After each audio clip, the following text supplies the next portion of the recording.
Hello friends, स्वागत है आपका ब्राइट फ्यूचर क्लासेज में। ये जो क्लास है हमारी हिंदी की है और इसके पहले हिंदी का एक पार्ट हम पढ़ा चुके हैं, वर्णमाला हम पढ़ा रहे हैं और वर्णमाला का ये दूसरा पार्ट है। और वर्णमाला के जो वर्ण हैं उनका वर्गीकरण हम कर रहे हैं। जो उच्चारण के आधार पर जो हमारा पहला आधार था उसमें हम आपको व्यंजन का बता दिए हैं कि व्यंजन को किस तरीके से डिवाइड किया गया है उच्चारण के आधार पे, जिसमें हमने आपको बताया कि कंठ होता है, तालु होता है, मूर्धा होता है, दंत होता है, ओष्ठ होता है। तो किस स्थान से किस वर्ण का उच्चारण होता है। तो उसी क्लास को आगे बढ़ाते हुए हम और देखते हैं कि जब 5 उच्चारण स्थान हैं हमारे पास और जो वर्णों का उच्चारण होता है उन्हीं 5 में से किसी न किसी एक स्थान से होता है। कुछ वर्ण ऐसे भी हैं जिनका 2 उच्चारण स्थानों से मिला करके उच्चारण होता है। जैसे दंतोष्ठ, अगर हम व की बात करें तो वह क्या होता है, दंतोष्ठ होता है। वो दंत और प्लस में ओष्ठ दोनों को मिला करके वह बोला जाता है। देखते हैं कैसे। तो पहले देखिए, एक हमारा होता है क्या, दंतोष्ठ, और एक होता है कंठोष्ठ, एक है दंत मूर्धा और अगला है हमारा तालु मूर्धा।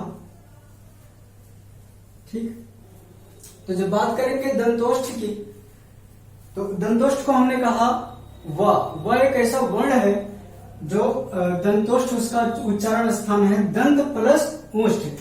जब आप बोलोगे वाह, एक तो वाह बोलने में दोनों दांत ऊपर नीचे के दांत टच होते हैं और साथ में जो हमारा होंठ होता है ना, ये गोल शेप लेता है। ऐसे बोल के देखिए ना, वाह, जब कहते हैं वाह तो क्या होता है, इसमें होंठ भी यूज होता है और दांत भी यूज होता है। इस वजह से वाह को क्या कहते हैं, दंतोष्ठ कहते हैं।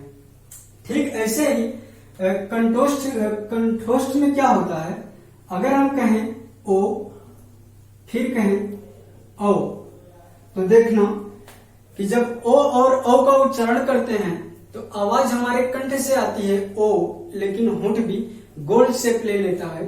तो इसमें क्या यूज हो रहा है, हमारा कंठ और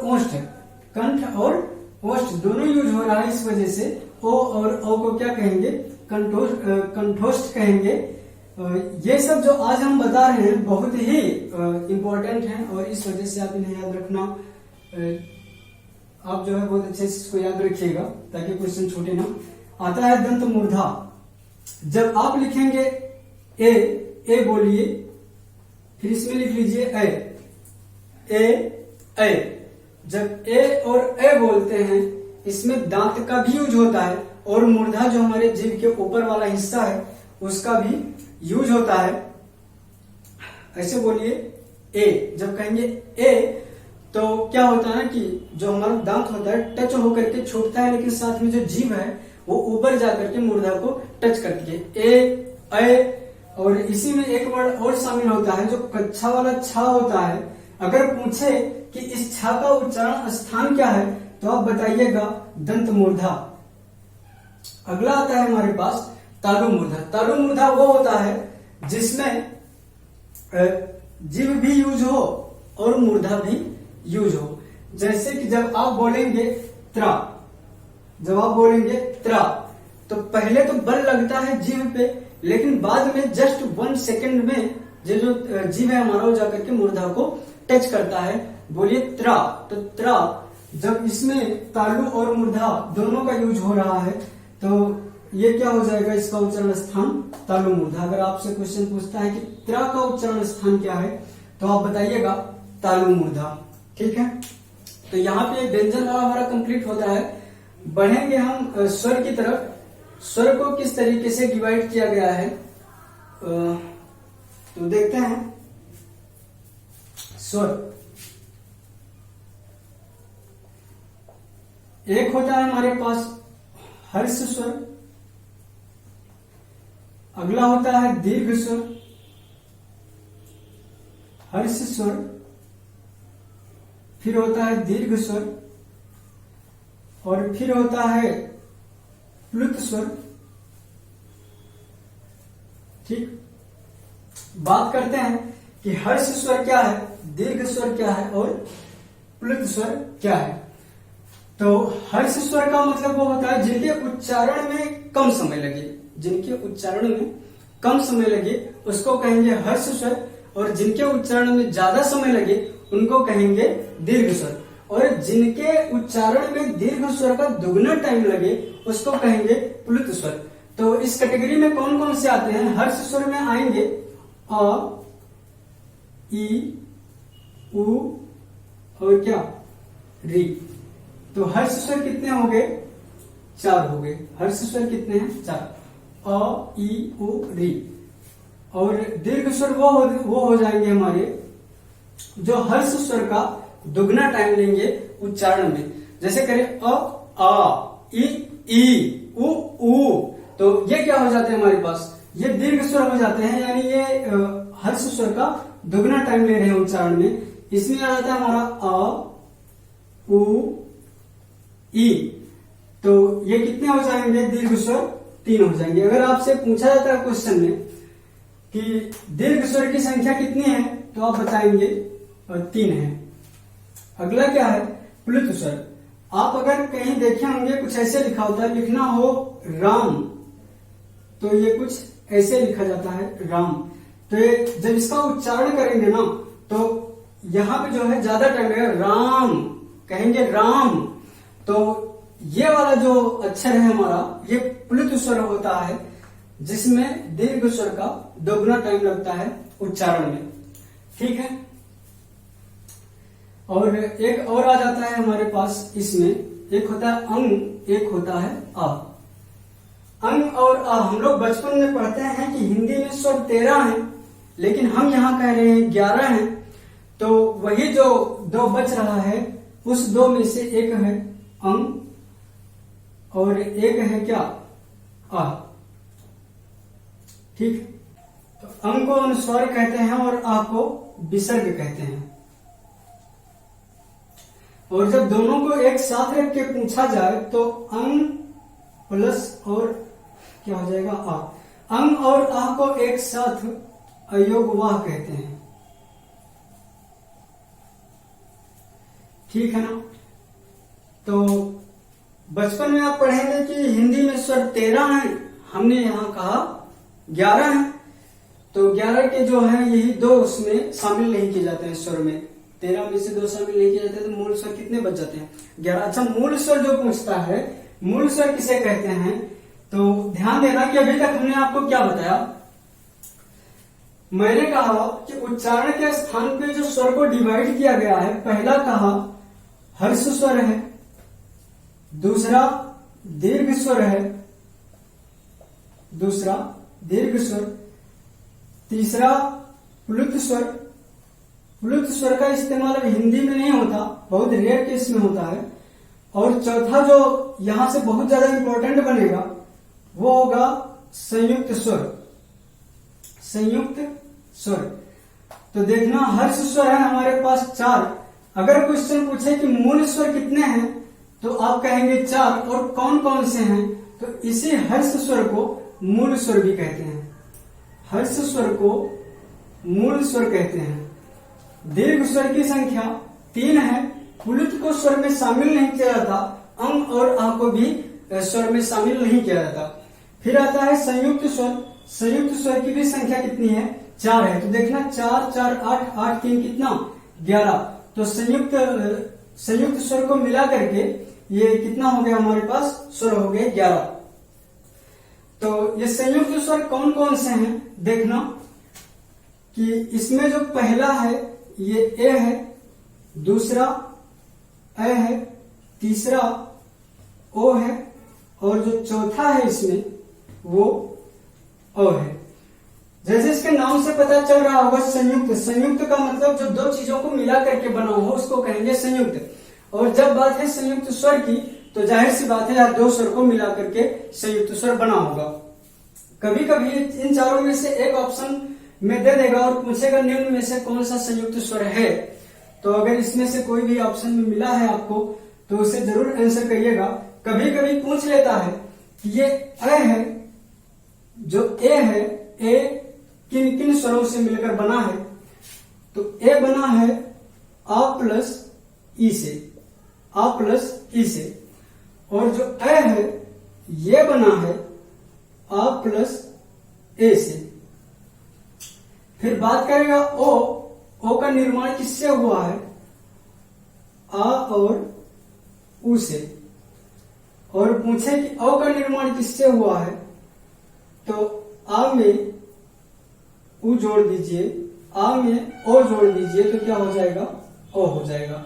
अच्छा, यहां भी रटने वाली चीज नहीं है, आप बोल करके देखिए आ और ई को एक साथ बोलना, थोड़ा जल्दी जल्दी बोलोगे तो ए का प्रोनाउंसिएशन अपने आप होने लगता है, आ ई ए लास्ट में निकलने लगता है।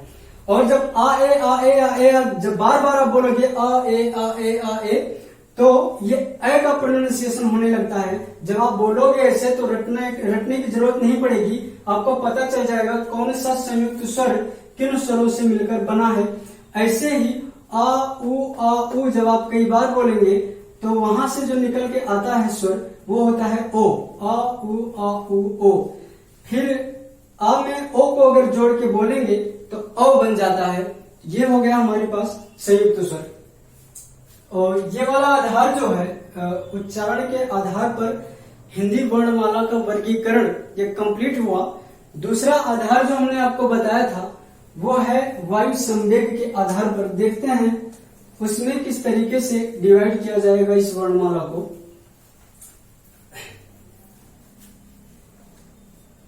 दूसरा क्या है?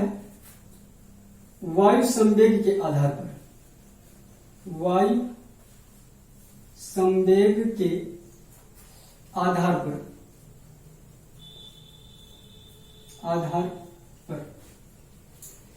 एक चीज आप लोग और नोट कर लीजिएगा, जब क्वेश्चन आपसे पूछे अर्धस्वर किसे कहते हैं, अगर पूछे अर्धस्वर किसे कहते हैं तो जो अंतस्थ व्यंजन के या और वा हैं, या और वा, इनको अर्धस्वर कहते हैं। तो अर्धस्वर कितने हैं? 2, या और वा।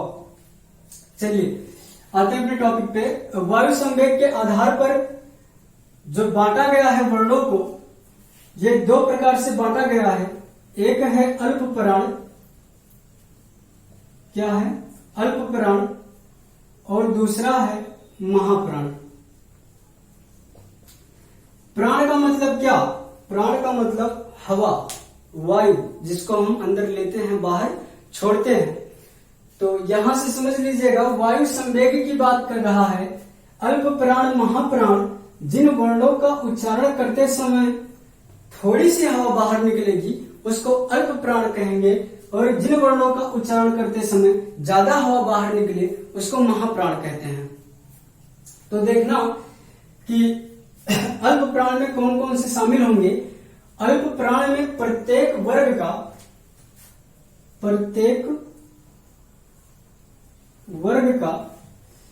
अब वर्ग क्या है? जैसे बोले का, खा, गा, घा, अंग। जब आप बोलोगे का, वर्ग का पहला वर्ण बोलोगे तो क्या होगा? कम वायु निकलेगी। का, खा, गा, घा, अंग। तो पहला, तीसरा और पांचवा कौन कौन? प्रत्येक वर्ग का पहला वर्ण, तीसरा वर्ण और पांचवा वर्ण जो होता है वो अल्प प्राण में आता है। आप चाहें तो ट्राई करके देखिए। जब कहेंगे क, फिर बोलेंगे खा, फिर कहेंगे ग, फिर कहेंगे घा, और फिर कहेंगे अंग। तो पहले, तीसरे और पांचवें को बोलने में कम हवा बाहर निकलेगी, जबकि दूसरे और चौथे को बोलने में ज्यादा हवा बाहर निकलेगी। जैसे हम बोलेंगे का के बाद खा, खा पे ज्यादा हवा बाहर निकल रहा है, फिर गा पे कम, और जब कहेंगे घा तो घा में भी क्या होगा? ज्यादा हवा बाहर निकलेगी। तो प्रत्येक वर्ग का दूसरा और चौथा वर्ण जो होता है वो महाप्राण होता है। अब बात आ जाती है कि अल्प प्राण में जो अंतस्थ व्यंजन होते हैं, जितने भी अंतस्थ व्यंजन हैं, या, र, ला, वा, वो सबके सब अल्प प्राण होते हैं। अंतस्थ व्यंजन जिसमें या, र, ला और व शामिल है, ये सब भी क्या है? अल्प प्राण है। और जो ऊष्म व्यंजन है, ऊष्म व्यंजन सबके सब क्या होते हैं? महाप्राण होते हैं।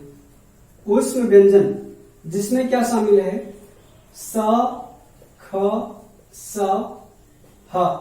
जब आप इनको बोलेंगे तो ज्यादा हवा बाहर निकलेगी, और हमने बताया था कि अंतस्थ व्यंजन में तो हवा बाहर निकलती ही नहीं है। जब आप अपने मुख के सामने हाथ को लगा करके बोलेंगे तो आपके हाथ में हवा बाहर निकलती हुई महसूस नहीं होगी, टच ही नहीं होगी हाथ में हवा। ठीक है, तो ये क्लियर है। बढ़ते हैं तीसरे आधार पे। तीसरा आधार क्या है? तारत्व के आधार पर।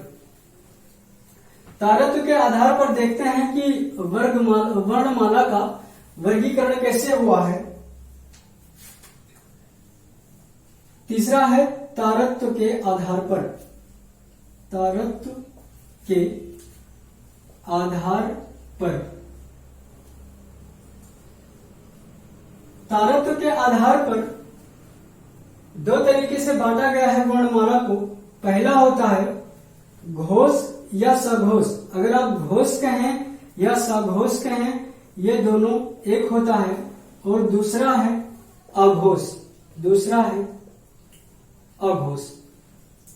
पहले समझ लेते हैं तारत्व का मतलब क्या होता है। तारत्व का मतलब होता है कंपन, वाइब्रेशन, जिसका उच्चारण जब हम वर्ण का उच्चारण करते हैं, जब हमारे गले में कंपन होता है, वाइब्रेशन होता है, तो उसको कहेंगे घोष या सघोष। और जिन वर्णों का उच्चारण करते समय हमारे गले में वाइब्रेशन ना हो, उनको कहेंगे अघोष।